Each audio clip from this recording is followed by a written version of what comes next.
Lux is a former prince who destroys his country after his parents are assassinated and hides in an all-girls academy. However, when he uses his powers to save the enemy princess who's built like an OnlyFans model, every freaky shawty in the academy falls for his big black sword and gets desperate to duel with him under the sheets. It all starts when Lux is doing an odd job but falls into the women's bath, right on top of a hot blonde named Leisha, the princess of the new empire, who freaks out that he tapped her royal buns. At this, Lux gets locked up and is visited by a girl named Lucifer, who asks about his sword, but Lux avoids eye contact as if he's hiding something. Soon after, he is taken to Headmaster R'lyeh, who agrees to look past this incident because she's known him for a long time. In exchange, she wants Lux to work here to help train the girls to be better drag knights and get some piping as a bonus. Just then, Leisha barges into the office with the other girls and disapproves of Lux working here. R'lyeh has no choice but to let Leisha decide a punishment for him, so without hesitation, she challenges him to a duel. If he loses, he will go back to jail, but if he wins, she'll let him join the academy. Later, Lux gets an earful from his sister Ai Yuri and her roommate Nakuto for causing trouble. Being royalty of the former empire, they are labeled criminals by the new empire, and now they have to pay a large sum of debt for a royal pardon. However, by acting like a desperate virgin around the girls, Lux is not helping their case. Lux asks them about Leisha, and Nakuto tells him that she is undefeated, but she is confident because Lux is also undefeated.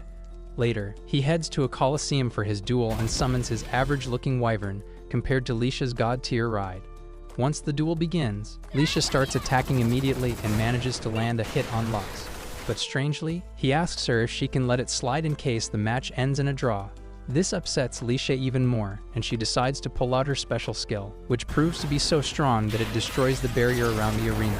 After the barrier is redeployed, Leisha starts to get a little frustrated because Lux is expertly dodging her attacks and not even attacking her back. She activates her gravity-controlling divine ability and uses it to slam Lux straight into the ground. However, by using both the special skill and the divine skill at the same time, she ends up exhausting herself. Just as she's about to lose control of her drag ride, a strange presence is felt in the arena, and the barrier disappears again. Soon after, a gargoyle monster shows up and stirs panic among the crowd. Sheris and Tilford try to maintain control and evacuate everyone, but the gargoyle targets Leisha directly. Luckily, Lux steps up to block the attack and starts fighting the monster with his generic ride, much to everyone's shock. As Lux baits the monster outside the arena, he tells Leisha to recover fast and target it from the ground. She decides to put her trust in him and attacks when signaled, and by working together, they manage to take down the gargoyle. After the battle ends, she cools herself off in the shower and slaps her kitty, thinking about how Lux was able to handle such a strong monster with a weak drag knight. Meanwhile, Lux is feeling the effects of gunning 5 times in a row when Leisha shows up to take care of him.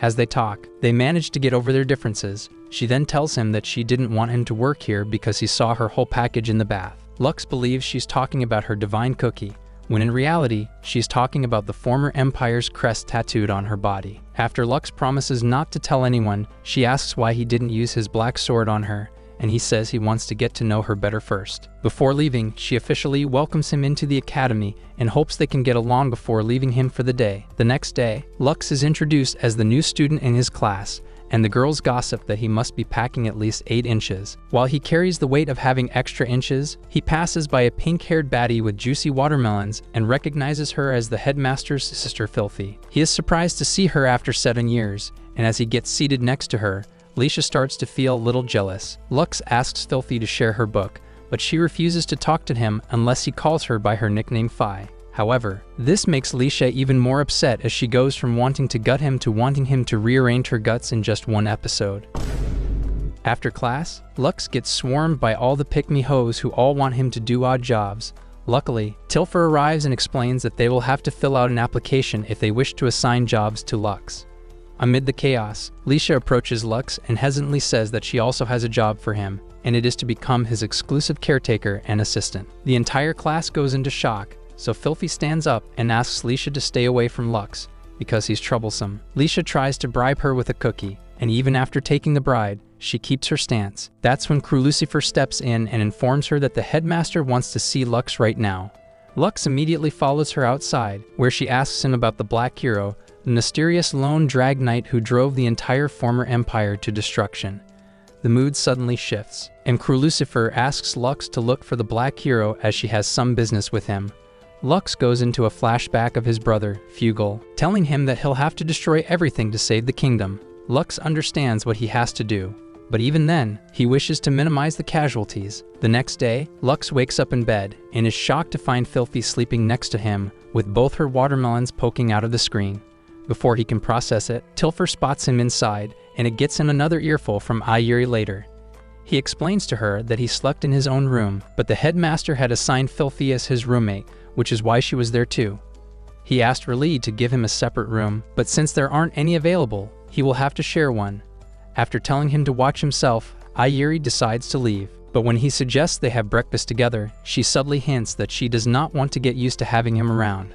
Later, Lux heads to a barn for a job and finds Lisha sleeping on the floor. She wakes up and shows him that she fixed his wyvern, which was badly damaged by the gargoyle. She also informs him that he will be a part of the school's night squadron, a special unit consisting of the school's best cadets. She then hands him his sword and asks him to help her with their new empire, and Lux agrees to her request. Afterward, she takes him to the market so they can get to know each other better. She takes him to a fancy restaurant for lunch, but when Lisha realizes she forgot her purse at home, they end up having snacks from a local stall. While eating, Lisha suddenly feels the urge to get clapped. So Lux takes her on top of a bell tower to cool her off. He says he found this place when he was asked to clean it, but he liked it so much that he comes here often now. He then thanks Lisha for repairing his drag ride, complimenting her on her skill despite her age. He also tells her that she will be a great queen, but Lisha suddenly gets all serious and asks him how she can be a worthy queen when she has the crest of the former empire on her belly. Her father was part of the rebellion, and she was held hostage because of it. The crest on her body is a symbol that she was a prisoner, and her father was so focused on winning that he never bothered rescuing her. She believes her life is worthless and she does not deserve to be a queen, so the only reason she got the title of a princess is because her father died and she was the sole heir. That night, Lux dreams of when Fugal assassinated the entire royal family, even when Lux asked him to keep the deaths to a minimum. Fugal kept laughing like a maniac and thanked Lux, because of whom he didn't even have to use his flute. When Lux wakes up the next day, the bell starts ringing and the cadets are gathered in the barn, where they learn that a giant abyss monster was spotted in the southern ruins. By the time Lux arrives, Lisha and her squad are already preparing to leave, and he wishes them good luck on their mission. After they fly away, Lux shares his worries with Ayuri, explaining that two abyss monsters have shown up back to back, and it's not looking good. Soon after, as the knights battle the monster, they hear a strange noise, and it suddenly explodes. Back in the city, Lux joins Filthy, and she tells him that she just listened to a flute in the distance. After the explosion, the monster gives birth to dozens of gargoyles, and among them, a knight named Barth shows himself, revealing that he is the squadron chief of the old empire. Lisha asks if he's betraying the new empire, so he answers her question by using the flute and making the gargoyle attack her. Nakuto quickly returns and informs the others about the situation, so Lux offers to help. Ayuri reminds him that his wyvern is weak and he can't even use his black sword, but he calmly tells her that he will not be alone this time. Meanwhile, Lisha is fighting the enemy all by herself because her squad's drag knights are all exhausted. Eventually, she gets slammed into the ground, and right after that, the old empire's rebel army comes to the surface. Lux is on his way and asks her to hold tight, but she tells him not to come because she has failed to protect her people and deserves to die. While she's sobbing, Barth approaches her and tears her shirt to reveal the old empire's crest, reminding her that he was the one who put it there. Enraged, Lisha throws her sword in his face and manages to leave a cut, but right before Barth gives her some equal rights and lefts, Lux arrives to rescue her. With determination in his voice, Lux tells Lisha that he also failed to protect his people 5 years ago, but he will not fail to protect her now so she can become the rightful queen. He then pushes Barth back and pulls out the black sword, summoning the legendary black hero Bahamut to his aid. As the sky turns red, Ayuri watches from the academy and realizes that his brother has finally decided to use the very thing that destroyed their empire. Within a few seconds, Lux takes complete control of the battlefield, and Barth fails to understand why the prince of the old empire is raising his sword against them. Lux ignores his nonsense and launches one big attack, and the next thing he knows, the entire rebel army is wiped out. 2 weeks later, the girls throw a full-fledged party for Lux, celebrating his newly acquired position in the Night Squadron. Lisha approaches Lux to congratulate him, but when she starts fumbling with her words, Filthy beats her to it, much to Lisha's frustration. The headmaster then raises a toast, and everyone delves into the food and drinks. However, amid all the celebrations, there are a few keen eyes, including Sania, who are still not ready to accept him. Soon after, R'lyeh introduces a competition between the girls to snatch a form from Lux, and whoever wins it will get to have him for a week. She then hands it to Lux and tells him that if he manages to keep it till the competition ends, he won't have to follow anyone's orders. Soon after, dozens of girls start chasing him around the school, so he decides to hide in Lisha's garage. After some time, she asks him about the Black Hero, telling him not to worry because everyone who knows has promised to keep it to themselves. She wants to know more about Bahamut so she can use it in her research, but while he's explaining how it works, she suddenly uses a drag knight to restrain him. Lux promises to give her the form if she lets him go, but as soon as she does, Lux runs off, making her feel like an idiot. While he is camping in a bush, Filthy finds him and says she was offered a cake by R'lyeh in exchange for finding him. She tries to restrain him, but quickly gets distracted by the red form, allowing him to escape. With only 10 minutes left in the game, Lux hides in a room, but just seconds later some girls enter, fretting over the fact that they could not catch him. Just then, one of them starts to undress, and he realizes that he is actually in the changing room. When Sania says he might be peeping on them, the others line up to defend him, saying he's proven himself to be more than just a diddler. While he's drowning in guilt, Lucifer walks over to the bookshelf in her two-piece and spots him hiding behind the box. Lux believes he is done for, but Lucifer does not tell the others, rather says she is going to skip training today. After others leave, she asks him to come out, and as the game has already ended, she asks him to show the form. But as soon as he hands it over, he hears the clock ring in the background. Lucifer then says she gets to boss him around for a week, explaining that she had messed with the clock hand earlier to trick him. While Lux sulks in his misery, she leans down to him and tells him that she's in ovulation, so he's gonna be her daddy for the whole week. That night, Yuri tells him that whoever he's clapping is none of her business, but he shouldn't forget who he is. She then takes her to R'lyeh's office, where the headmaster shows them the flute she recovered from the battlefield. She believes Barth found it in the ruins and used it to control the Abyss monsters. Before she hands it to the Night Squadron for investigation, she wants to find out if it has some other purpose. Later, before Yuri goes to her room, she tells Lux to be careful around his new girlfriend because not only is she royalty from a different country, she also seems to be hiding something. The following day, Lux and Lucifer sit at a separate table from everyone else, which is awkward enough for him. She only makes it worse by saying she came to this country to find herself a man in an all-girls academy. She then adds that she's trying to delay her marriage until her personal goal is achieved, so when a butler from her family visits in a few days, she wants Lux to pretend to be her boyfriend. Lux believes she should hire someone else for the job due to the abundance of men around her, but she calmly tells him not to back out, or she'll tell everyone he was peeping on girls in the changing room. That night, while Lucifer explains what Lux is supposed to do, Lisha storms in with Filthy and Tilfer and demands to know why they are still up. Lucifer says she was wrapping up homework and is about to leave, but Lisha steps in and proudly tells her that she's held Lux's hand to make her jealous. Feeling awkward, Lucifer asks if holding hands is the new mating ritual in their empire, but Tilfer tells her that Lisha is just an idiot who's never had a man before. She asks Lisha if she knows what a kiss is, and Lisha starts panicking, saying people kiss when they want to repopulate the planet. Filthy tells everyone she has already kissed Lux, but the guy quickly covers her face so he does not get in trouble.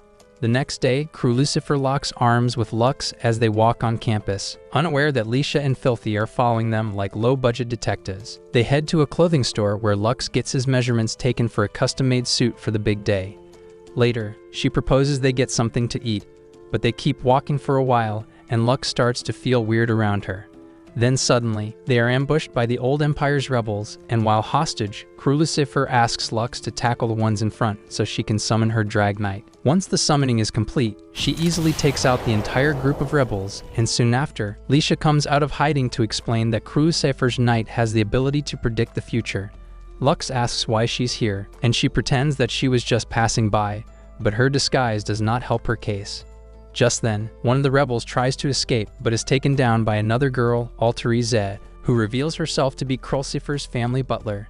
She joins everyone at the restaurant, where Lucifer tells Zed that Lux is her boyfriend, and he is also the prince of the Old Empire. Unexpectedly, Lord Balsride of the Four Great Nobles joins them, telling Zed that he came here early to see his future wife. He then walks up to Lucifer and introduces himself, but she boldly tells him that he's dating Lux. Balsride recognizes Lux as the former prince, but since Lucifer speaks so highly of him, He challenges Lux to a duel to see who's packing more inches in the trunk. Crew Lucifer takes it one step further and offers a 2-on-2 duel, asking Balzride to pick Altarise as his partner. Balzride immediately agrees and tells him to be ready in 3 days before leaving.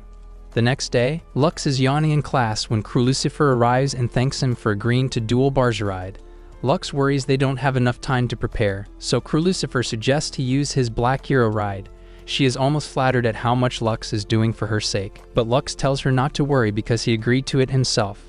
Just then, Lisha shows up and figures out that they are just pretending to be dating so Crew Lucifer can delay her marriage. Relieved, she tells Lux to use his full strength during the duel and leaves to strengthen his drag ride. Later, as the sleepyhead is walking through the halls without his fake girlfriend, Tilfer spots him all by himself and asks him to tag along. She drags him into a room where Alicia and Filthy greet him in hot maid outfits, and Tilfer explains they are going vacuum cleaner on his sausage to help him relax. While he takes a good look at their stress balls, Tilfer goes behind the dressing to change and explains that to help him feel better, they will simulate an environment that will remind him of the time he was a prince. Lux says he never had any maids back then, but that doesn't stop them from serving him. Lisha gets all sad and asks if he is disappointed, but Lux immediately tells her he's very happy, which brightens her mood. She hesitantly tells him that he's allowed to taste her forbidden fruit if he wants, because Tilfer told her that this job requires being bendy. Meanwhile, in the imperial capital, the 4 great nobles get together, where a man named Nauf explains that each ruin conceals a powerful abyss.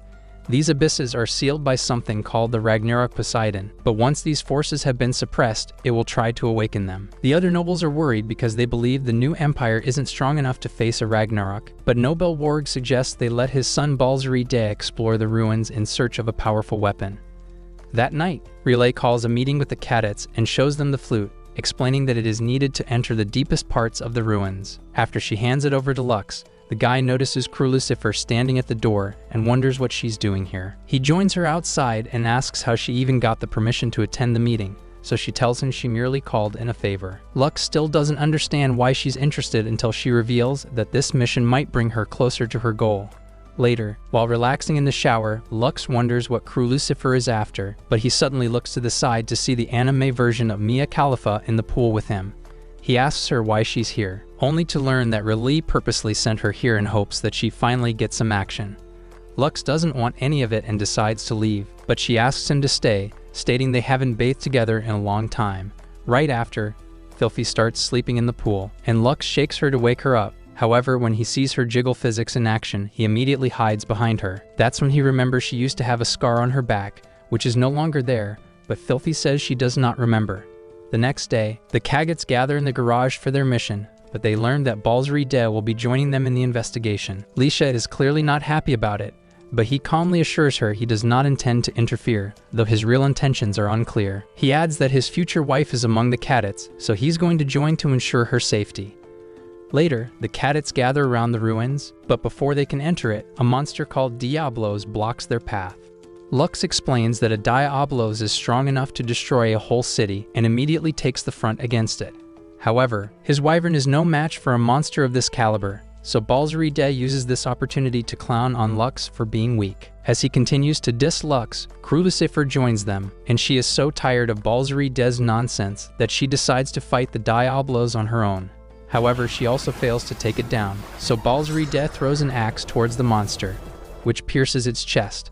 Suddenly, its body begins to glow, and after it releases a big shockwave, Lux notices amid the chaos that Crew Lucifer is losing control of her drag ride. Soon after, the wave intensifies, and the ruins ignite a bright blow, causing Lux to go unconscious. He then dreams of the time when he lost control of his drag ride while trying out a new technique, and Fugel could not believe his eyes. At present, Lux wakes up and looks around, only for Crew Lucifer to inform him that they are now inside the ruins. As Lux gets back on his feet, they decide to head towards the altar that's located in the center. However, on the way, Crew Lucifer suddenly collapses from exhaustion, and even when Lux asks her to rest for a bit, she continues to push forward. Understanding her desperation, Lux carries her to the altar, and once they reach it, he asks her why she's looking for the Black Hero. She explains that, unlike other drag rides that have their limits, the Black Hero is said to be limitless, so she wants to know if that's really true. Since they are the first ones to arrive, Lux pulls out the flute, wondering if it will let him go deeper. but the altar starts glowing after recognizing a different key. Crew Lucifer stands in the middle, revealing that she is not from this world, but rather a survivor of the ruins. A gate then appears in front of them, and Lux is shocked to learn the truth about her. As the altar begins falling apart, Lux drags Crew Lucifer into the next room, which appears to be a long tunnel with hundreds of capsules attached to the wall. Crew Lucifer reveals she was found in one of these capsules by his father, who was surveying these ruins at that time. She had no memory of her past and continued to live with her new family, but she quickly realized she was adopted because everyone treated her differently. She put great effort into her study and trained hard to become a strong knight, just so she could receive everyone's love. However, even when she received her own god-tier drag ride, her siblings still treated her like an outsider. Faced with no alternatives, she convinced herself that her parents were truly insane and that she was their rightful heir. However, upon seeing the capsules, she now knows that she originates from the ruins, yet she has no memories of what her life was like before she was pulled out, so Lux suggests they explore further. However, Crew Lucifer believes she might be a neglected middle child in this world as well, so she apologizes for dragging him along. Lux, however, has invested too much to end it without getting a sloppy toppy, so he reminds her that she's his girlfriend and he'll help her find her real family. Just then, Crew Lucifer chuckles and tells him that everything she just told him is a load of nonsense, which confuses him. She then asks why he is so empathetic towards everyone, and he says it's because he knows what it feels like to be abandoned. He explains how people just watched his parents die during the rebellion, and he started feeling resentment towards everyone. The only person who ever showed him kindness was Filthy, and because of her, Lux was able to let go of the hatred in his heart. He then promised himself that he would create an empire where his loved ones could live without suffering. Crew Lucifer wonders if he would have saved her if he were still the prince, but before he can answer, they see a drill digging through the wall. It turns out to be Lisha, who immediately asks Lux if she interrupted his bed-breaking ritual with Crew Lucifer. Later that evening, Lux gets another scolding from Ayuri, who tells him to be more careful with his actions. She then asks if the flute was able to open the ruins, but Lux says no and chooses to hide the truth about Crew Lucifer. She then makes him herbal tea so he can rest well and be prepared for his duel with Balzari-de. In reality, Crew Lucifer told her everything and asked her to mix sleeping pills in the tea because she didn't want Lux to get caught up in her affairs. While Lux is dozing out, Crew Lucifer goes to the battle spot alone, and Balzari-de absorbs power from Altair-Z to fight her. As the battle begins, Balzari-de starts toying with Crew Lucifer and easily manages to knock her down, reminding her that this is the only time he'll pound her.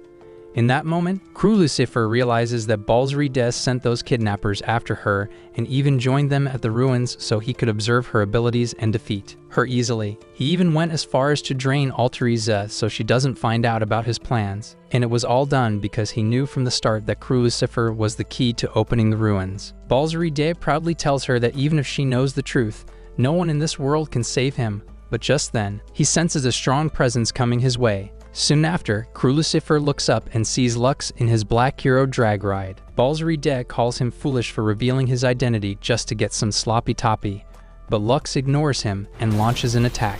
After his attack is repelled, Lux realizes that Balzari-de has the ability to steal powers, and he's currently using the future scene power he stole from Crew Lucifer. The more he uses it, the more Crew Lucifer gets drained, which explains why she was exhausted during the fight with the Diablos. Balzari-de confirms that all of this is true and immediately attacks a defenseless Crew Lucifer. When Lux rushes to save her, Balzari-de touches him and steals his powers too, leaving Lux in a difficult position. Crew Lucifer does not understand why he's fighting for her even when there's nothing to gain from it, and Ayuri lets her know that he's just a stubborn idiot who would not listen to reason right now. As the fight continues, Balzari-de explains that he has to fight the Ragnarok, and he's prepared to sacrifice one girl to save the whole empire. As Lux slowly loses control of the Black Hero, Crew Lucifer asks him to stop fighting for her, but her tears only make him more determined as he promises to keep fighting for her lover. Balzari-de is confident he can't do anything because he's losing control, but Lux uses that to his advantage and lets his drag ride go on a rampage. After obliterating Balzari-de, he checks up on Crew Lucifer and takes her back to the academy. A few days later, while Lisha and Tilfer are waiting outside a cafe, Lux learns that because he defeated Balzari-de, Crew Lucifer's parents have approved their relationship, and he's now her official fiancé. Lux has a lot to say in this regard, but Altair-Z says her piece and leaves them be. Lux then reminds Crew Lucifer that they were merely acting, but she points out that he admitted to loving her during the duel, which makes him blush.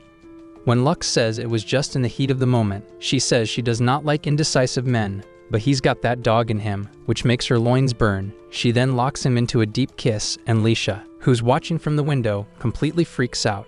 Lucifer then places her hand on Lux's cheek, telling him that this was just a teaser and he should marry her if he wants to unlock her complete package. Right after, Lisha barges in, clearly not happy about the fact that Lux just got himself a freaky bed monster.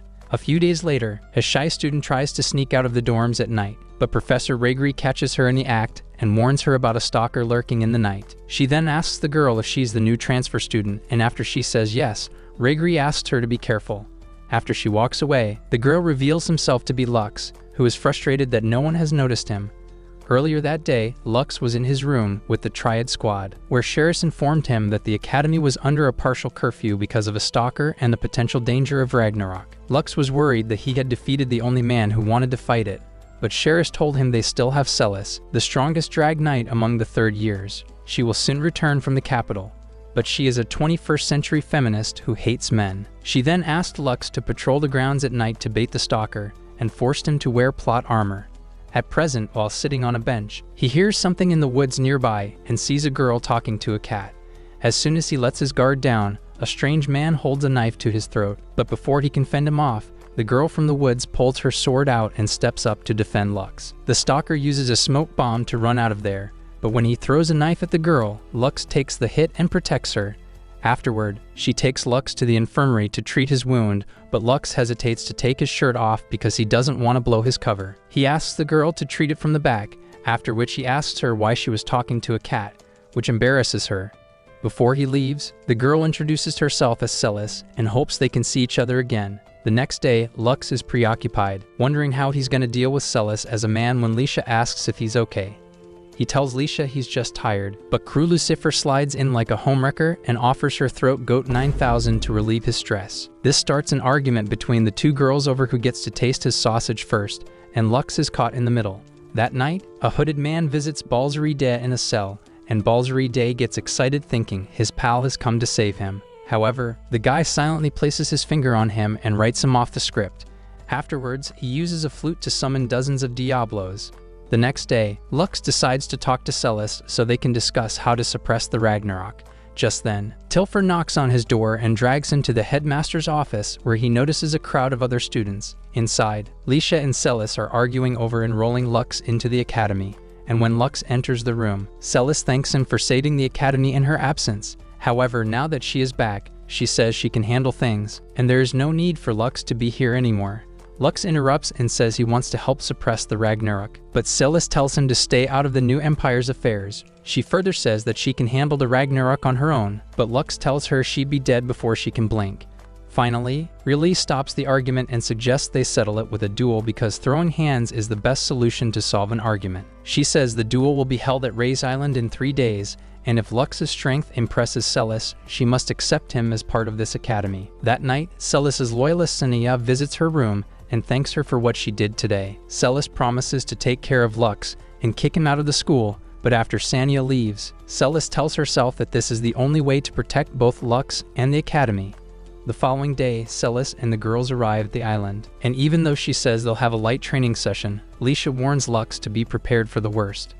That evening, Lisha is exhausted from the drills, but Lux believes Celis is amazing because she trains so hard. Crew Lucifer adds that Celis has always done more than others, even though it looks like someone spat in her coffee. When he's about to return the girl's uniform to Sheris, Sania arrives and tells Lux he's been summoned for another job. Lux follows her to a room, where he sees Celis with no plot armor, lying down on the bed for a back massage. Confused as to why she would ask for a man, Lux switches to his girl voice and starts massaging her. After he's done, Celis asks her to turn the lights on, so he quickly changes into his female attire so she doesn't find out. Once Celis sees him, she immediately lights up because she recognizes him as the girl Luno from the other day. Celis eagerly asks him if he has time to catch up, but when Lux says no, she insists he join her over their break tomorrow. When Lux hesitates, Celis gets sad, thinking he hates her, so she agrees to go with her to make her feel better. After checking Lux's black sword, she sends him on his way, but since he's in his girly attire, Sania stops him outside and asks who she is. Crew Lucifer shows up just in time to save him from getting exposed, and after Sania leaves, she tells Lux to be wary of her because she also wants him gone from the academy. Later, while Lux is sleeping in his room, he is suddenly woken up by Filthy, who asks him if he wants to hug. She remembers how she would cheer him up with an embrace, and even when Lux claims he's changed, she hugs him anyway because she believes he's still the same inside. While he's in her arms, Filthy calmly tells him that even if he loses to Celis, she will fight her on his behalf and won't let anyone throw him out of the academy. The next day, Lux meets Celis in his femboy mode, and she drags him into the supermarket to try on some new clothes. After she demonstrates that she's built like an OnlyFans model, Lux shifts into high-performance gear and drags her out of there before he causes a crime scene in his pants. Outside, Celis confides in him about her insecurities, claiming that she does not feel worthy of the roles bestowed upon her. However, Lux says she's a much more reliable and fun person than she thinks, earning him another hug. Later, as they enjoy a sweet picnic, Celis dozes off for a moment before quickly waking up, but Lux tells her to relax because it's their break time. She refuses to relax because she's the leader of the Knights, but Lux starts laughing because she's the same cutie who was talking to a cat just a few days ago. She starts yapping that she's not a loner at all, but Lux tells her he is not judging her at all. Finally, Celis admits that everyone gets her wrong all the time, and in reality, she is not a man-hater at all. Meanwhile, at the royal palace, the army general brings terrible news that he couldn't find Ragnarok. His men only found its empty shell close to the Rays Island, where Lux and his friends are currently staying. At the island, Sania asks Celis if she will allow Lux to join them during swim classes, given how much she hates men. However, Celia said she does not hate men, but is rather too fond of them because all his teachers were strong men. She admits she doesn't know how to deal with men of her age because it makes her want to repopulate the earth, and she doesn't want to rely on them because she's the daughter of the 4 great nobles. Later, Lux arrives at the beach and is welcomed by 4 pairs of distinct watermelons with full-sized women attached to them. Lux avoids looking at them because he doesn't want to be labeled a creep, but Crew Lucifer tells her he's welcome to look because these are just swimsuits. As Filthy starts splashing water on him, Lux runs away and spots Leisha trying to wrap her belly up. She explains that her old Empire crest is visible through her swimsuit, but Lux tells her not to worry because everyone will be focused on her chug jugs instead. Soon after, Celis arrives with Sania and asks the headmaster if training was an excuse to have a vacation, but R'lyeh instead points at her cute swimsuit. Celis gets flustered and says her new friend Luno picked it for her. When Celis starts looking for Luno, the Triad squad pulls Lux aside and gives him a swimsuit so he can hang out with her. However, Lux refuses and runs out of the woods, only to bump into Celis, who gets so upset that she decides to skip the swimming practice. Lux then recalls their last hangout, where Celis admitted she needed to apologize to Lux because she learned how to wield a sword from Wade, who was Lux's grandfather. She believes Wade's death was her fault, so she wants to kick Lux out of the academy to protect him, which means she won't lose that duel. However, Lux knows he can't lose the duel either, which keeps him up at night. The next day, Professor Ragri officiates the duel, and after both sides agree to the conditions, the battle officially begins. Celis immediately calls her divine Drag Knight Lindworm to the battlefield, but Lux uses his regular Wyvering because he doesn't want the others to know he's the Black Hero, as the 2 lock swords. Sheris and Tilfer spot a masked person in the woods, who is proven to have sent insider information to the Heiberg Republic. This person is also responsible for the Stalker incident, and both Sheris and Tilfer know Sania is the one behind the mask. Once her identity is exposed, Sania takes the mask off and admits that her mission is to destroy the new empire. Just as she pulls her sword, a hooded man plays a flute in the distance, which allows Sania to transform into a strange drag ride. On the battlefield, Lux is getting clapped by Celis, but amid the battle, an octopus-like being springs out of the ground, which causes panic among the students. Meanwhile, Filthy is strolling through the woods alone when she suddenly collapses, but R'lyeh is there and promises that she won't let anyone hurt her again. As Lux and Celis regroup, they conclude that this monster is the half-awakened Ragnarok, so Celis decides to defeat it on her own. Without hesitation, she charges forward and strikes the Ragnarok, ending it in a single strike. However, Sania shows up right after, and the hooded man uses his flute to fully revive the Ragnarok. Sania then decides to game-end Celis, but Lux steps in the way and blocks her attack. That's when Sania tells him that Celis is the one who took his grandfather's life, hoping it will make him abandon her. She then blasts both of them, causing Celis to go unconscious. When she wakes up, she immediately apologizes to Lux about his grandfather, explaining that she had informed him of the old Empire's corruption, but when he advised them to be just, They put him in jail, where he died. Not only that, but his entire family was ostracized, and it all happened because Celis brought the news to him. She believes Lux hates her now, but Lux says no and pulls out his black sword, making her realize Lux and Luno are the same person. Lux then summons the Bahamut and starts rising Celis up, promising that he doesn't hate her and will protect her at all costs. Immediately after, he turns his attention to the fully awakened Ragnarok and takes it down. Celis confronts Xania, but she hesitates to attack her, allowing her to get away. Before she leaves, she snaps Ragnarok's core and picks up the hooded man, who was suspected to be Lux's brother.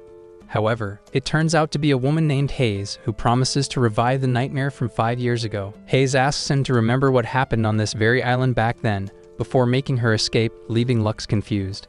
Afterward, Lux tends to Celis's wounds, who says she is grateful he forgave her, but she's not happy about the whole Luno matter because she shows him her most embarrassing side. She also hates the fact that she's happy to be saved by him, because all this time, she wanted to be someone who needed no saving. So to make it up to her, Lux must teach her how she can understand men better, because it's about time she gets her V-card swiped. After she approves his entry into the academy, Lux advises her to remain genuine with men, just as she is now, and someone might stay the night after pumping her.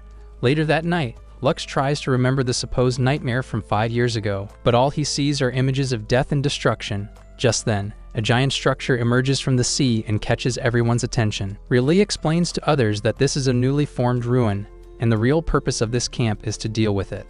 9 years ago, in the Imperial Palace, Fugal smashed a valuable statue, and while Lux wanted to be a snitch, Barth decided to blame it on the girls. He ended up placing all the blame on Filthy, but before she could receive a punishment, Lux walked in and took responsibility.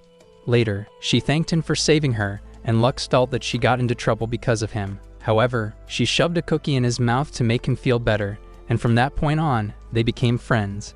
At present, Lux visits Filthy's room after he learned she collapsed yesterday, and she reveals she will partake in the ruin investigation.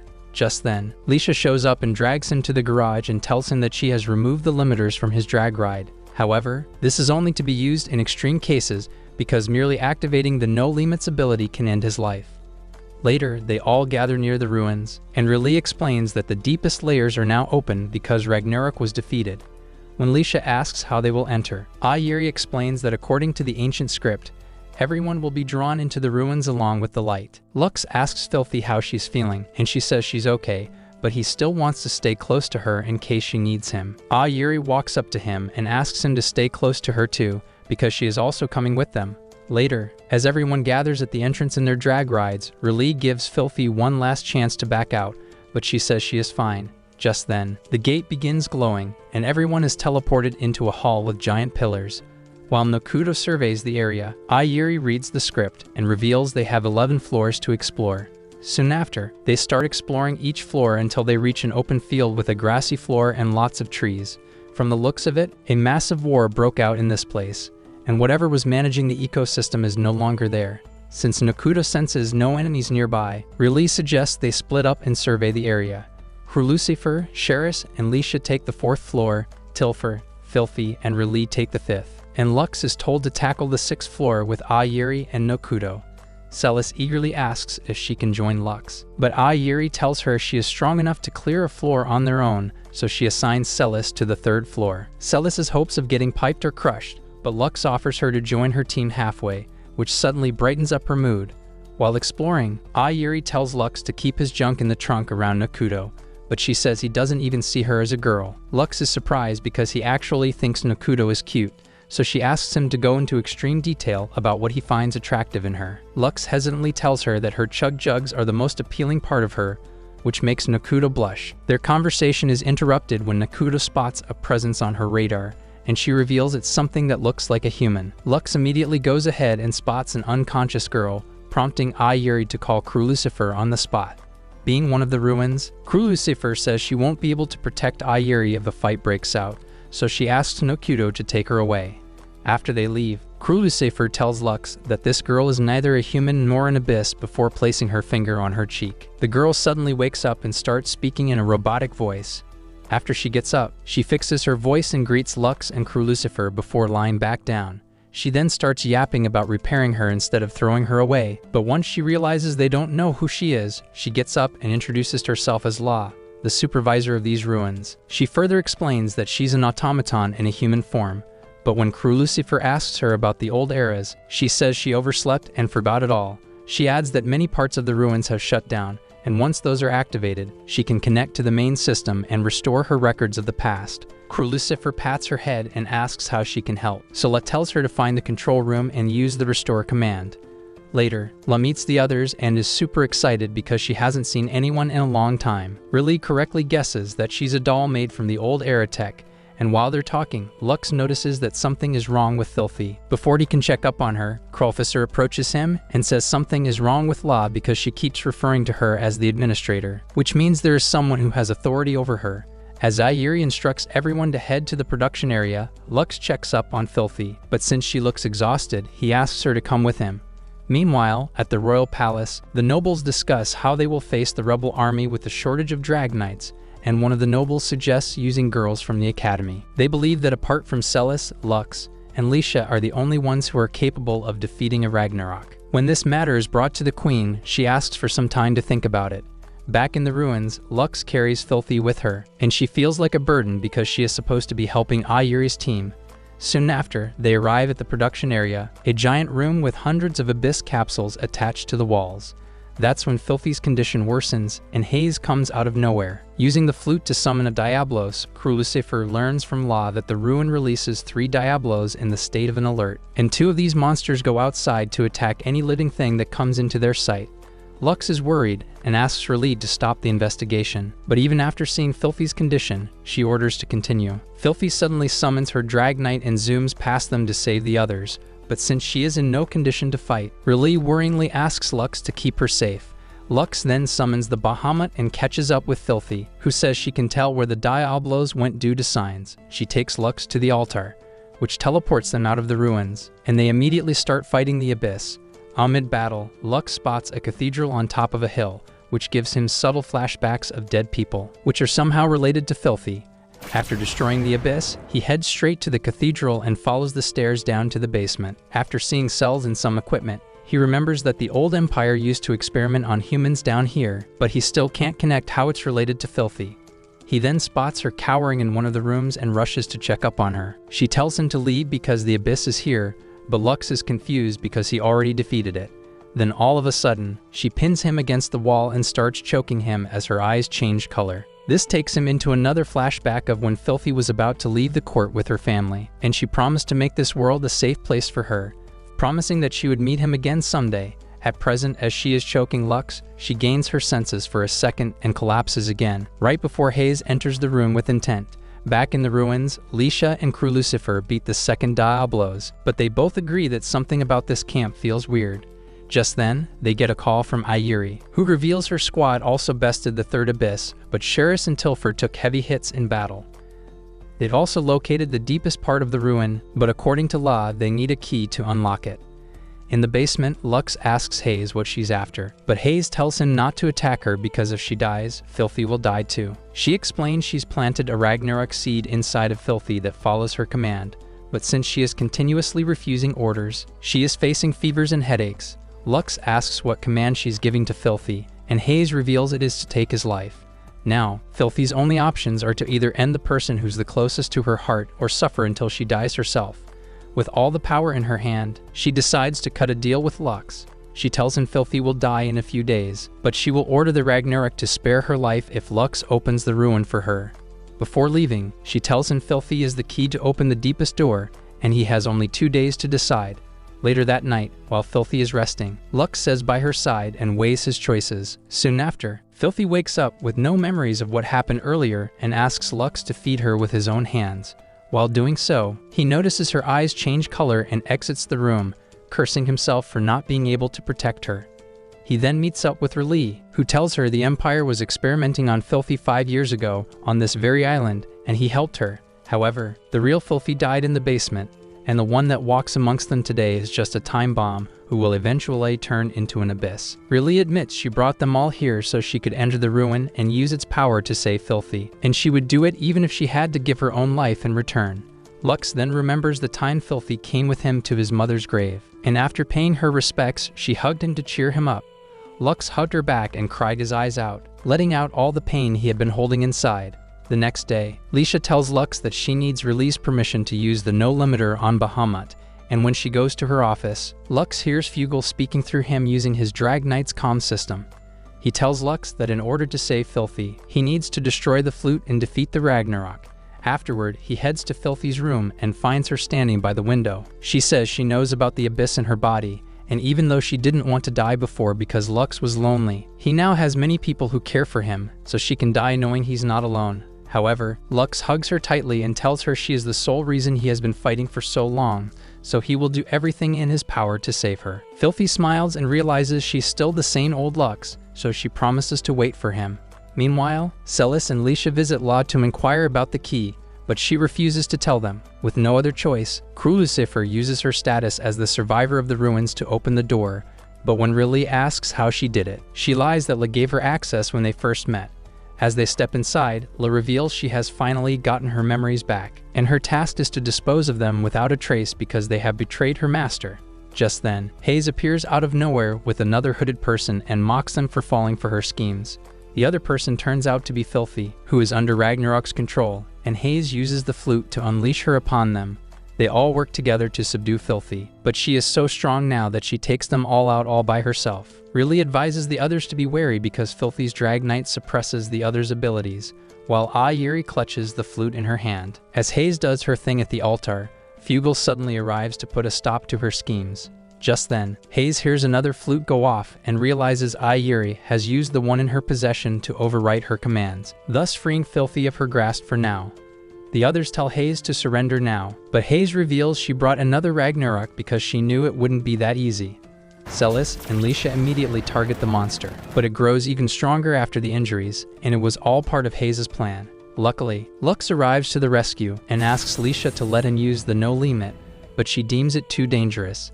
However, after some pressure from Lux, she agrees to send him the disarming code. In the meantime, Lux tries to hold off the Ragnarok, but eventually gets caught, prompting Hayes to mock him for being naive.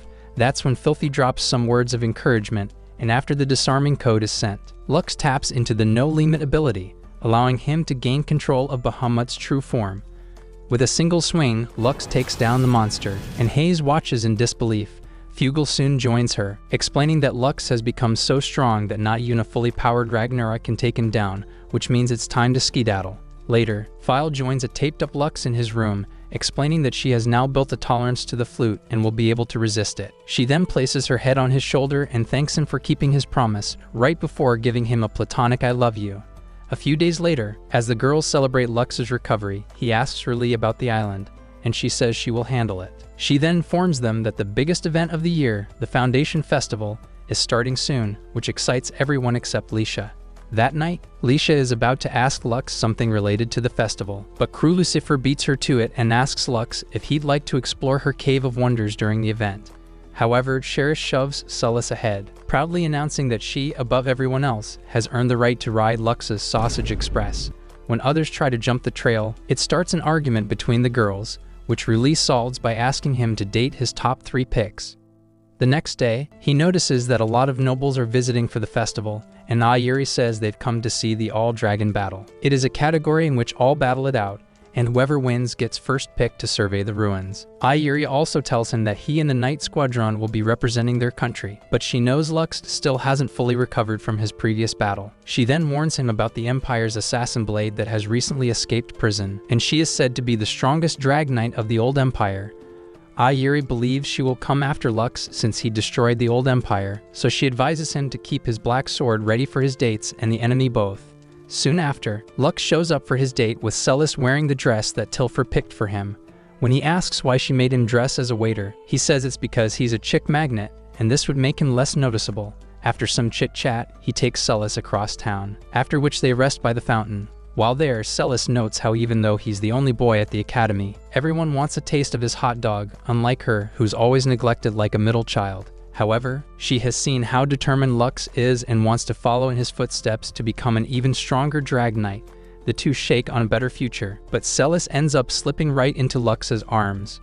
The next thing he knows, he's on top of her, squeezing her stress balls, only to realize they're giving him twice the anxiety. Just then, the Triad squad shows up and finds his actions rather endearing. Even though he claims it was just an accident, they apologize to Celis for the interruption because it's time for Lux's next date, so she promises to let him motorboat his face into her jugs later.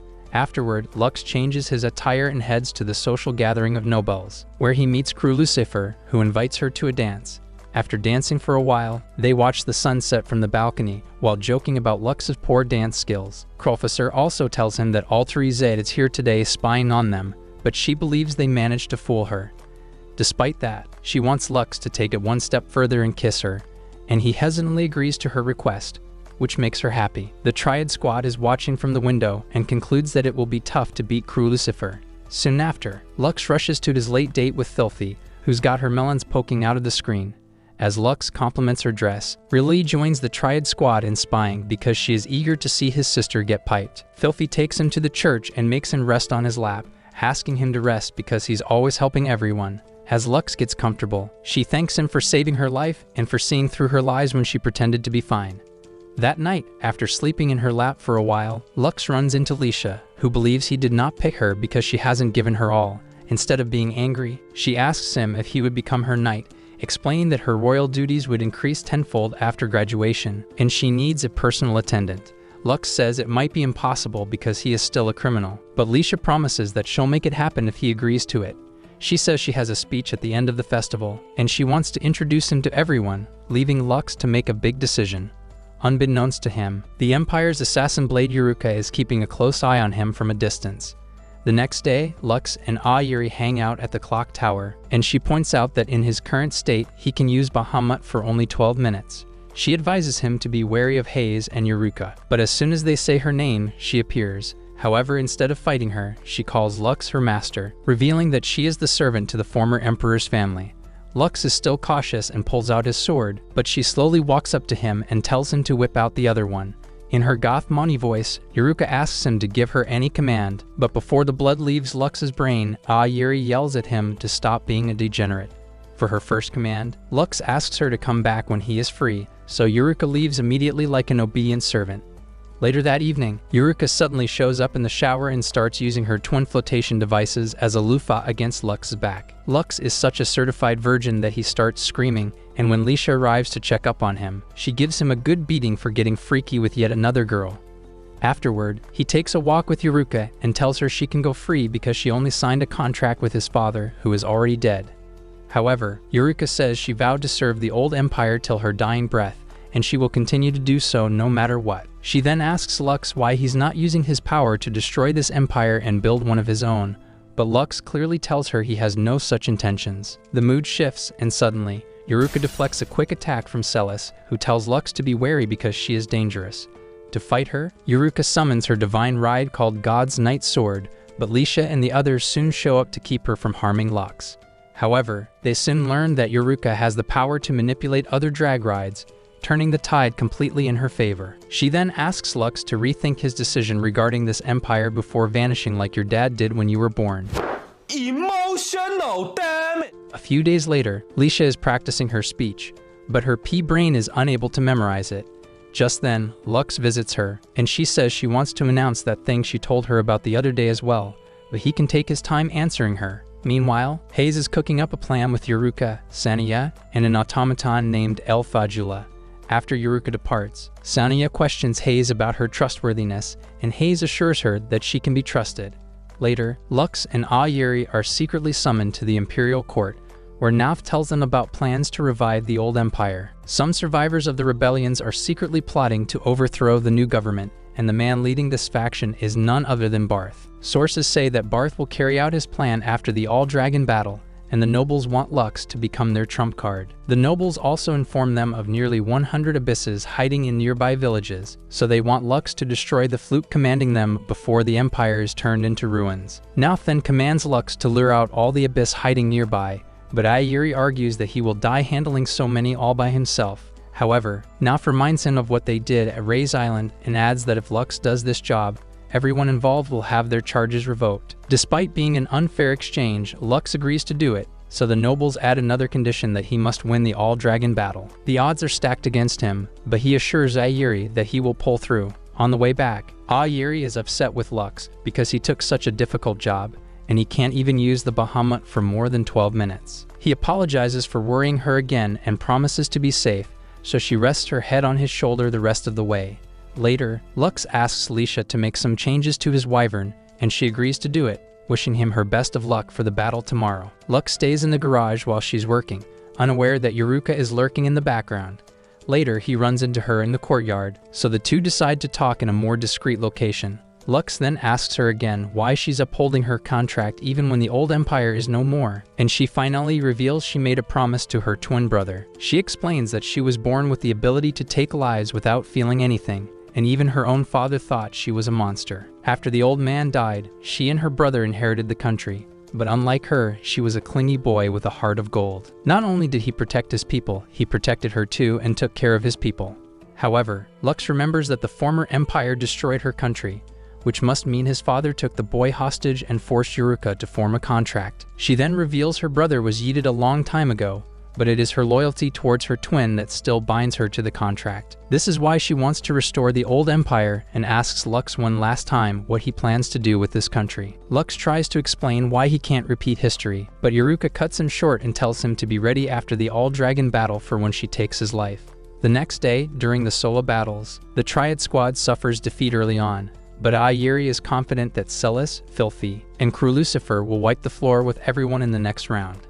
As for today, Lux manages to win his match via knockout, but Crew Lucifer believes something is up with Lux, because he usually never strikes his opponent in a peaceful duel and waits for time to run out. After his match, before Lux leaves for his other mission, he tells Yuri that if he does not return for the group battles, she should tell the others what happened to him.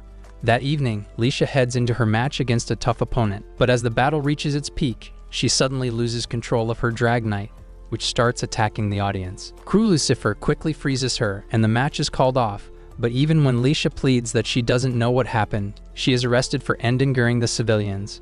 Meanwhile, as Lux looks around for places where the Abyss are hiding, he is suddenly ambushed by Sania, who sends many monsters after him. However, he successfully lures them into the border where one of the nobles Begrizer is stationed with his knights.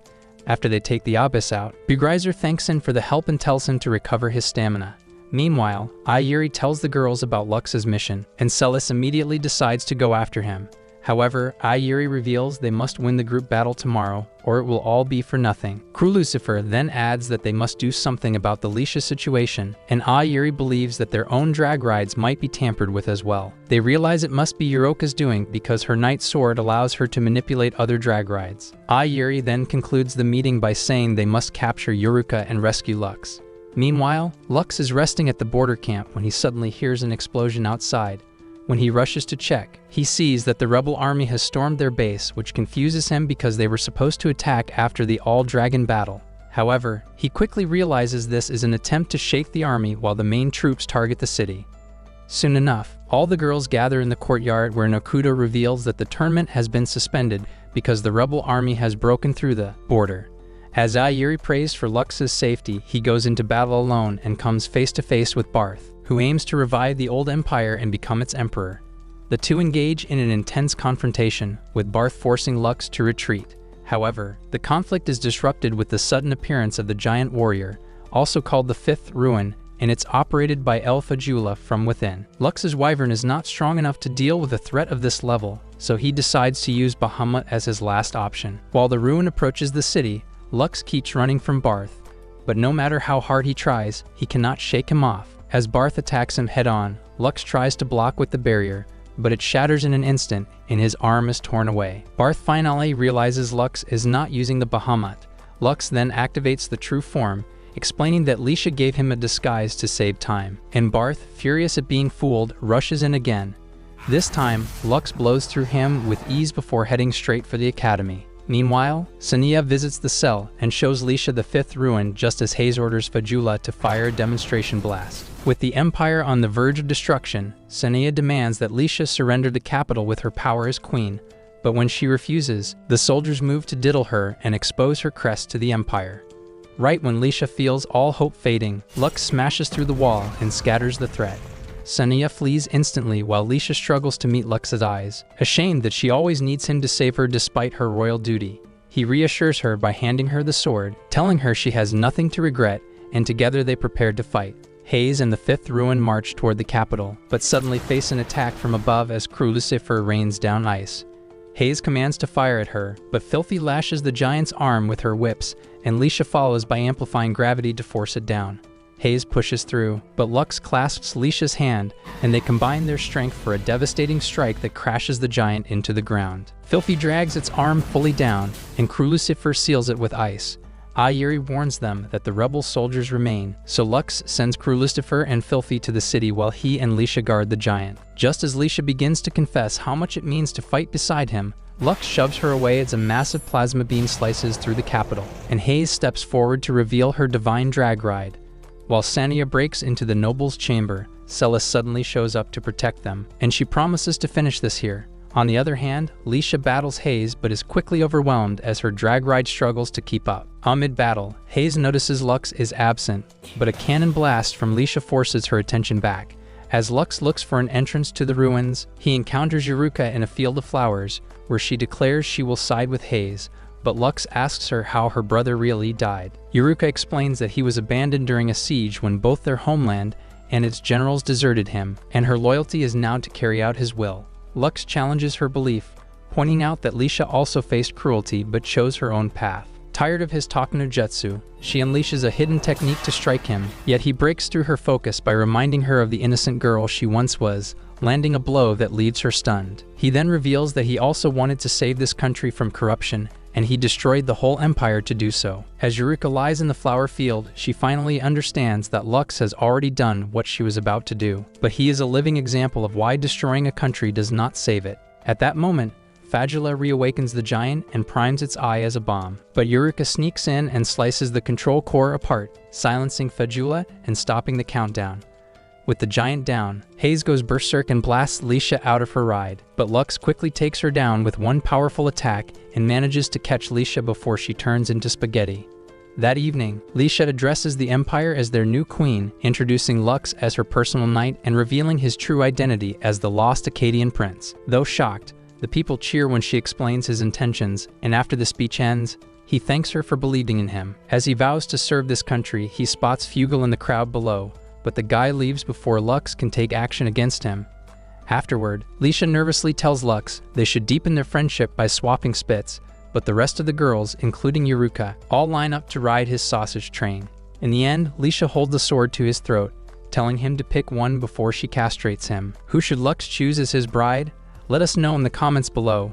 If you want more recaps like this, subscribe to the channel and leave your suggestions in the comments.